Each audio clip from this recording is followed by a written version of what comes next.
કામરેજની મહાનગરપાલિકા વિસ્તારમાં ભેળવવા માટે એક અભિયાન હાથ ધરાયું છે। કામરેજ તાલુકો પંચાયત વિપક્ષ દ્વારા ગ્રામ પંચાયતની હદમાં આવેલી વિવિધ સોસાયટીઓના પ્રમુખ, વિવિધ ક્ષેત્રના અગ્રણીઓ સહિત મોટી સંખ્યામાં રહીશોએ આજે અઠવા લાઇન સ્થિત સુરત કલેક્ટર કચેરી ખાતે મોરચો માંડ્યો હતો।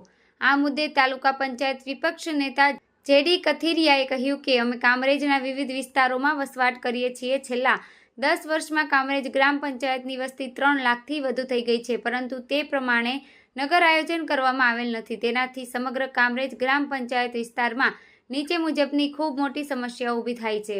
રોડ રસ્તાની સમસ્યા પુષ્કળ માત્રામાં છે। મોટેભાગના રોડ રસ્તાઓની હાલત ખૂબ જ દયનીય છે।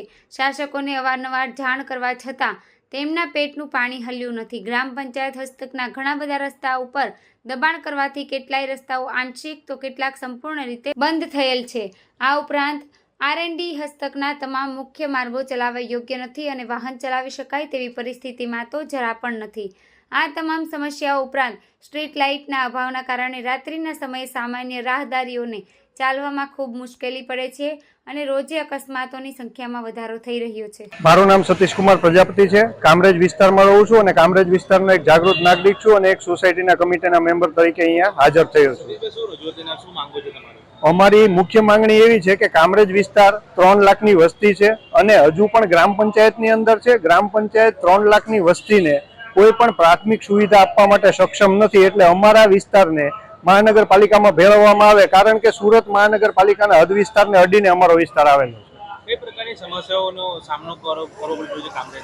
કામરેજ વિસ્તારની વસ્તી 3 લાખની છે અને સુવિધા 10,000ની વસ્તીને મળતી હોય એટલી જ સુવિધા મળે છે। કોઈ પણ પ્રકારની પ્રાથમિક સુવિધા નથી। એક પણ જગ્યાએ ગટર લાઇનનું વ્યવસ્થિત આયોજન નથી થયું, એટલે જાહેર માર્ગો ઉપર ગટરો ઉભરાય છે।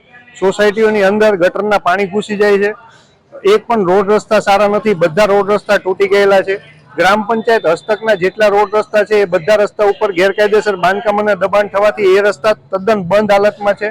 R&B હસ્તકના જેટલા રોડ રસ્તા છે એ રસ્તા તૂટેલા છે। એની ઉપર સ્ટ્રીટ લાઇટની કોઈ વ્યવસ્થા થઈ નથી, કારણ કે R&B એવું કહે છે કે અમારામાં સ્ટ્રીટ લાઇટ આવતી નથી અને ગ્રામ પંચાયત એ સુવિધા આપવા માટે સક્ષમ નથી।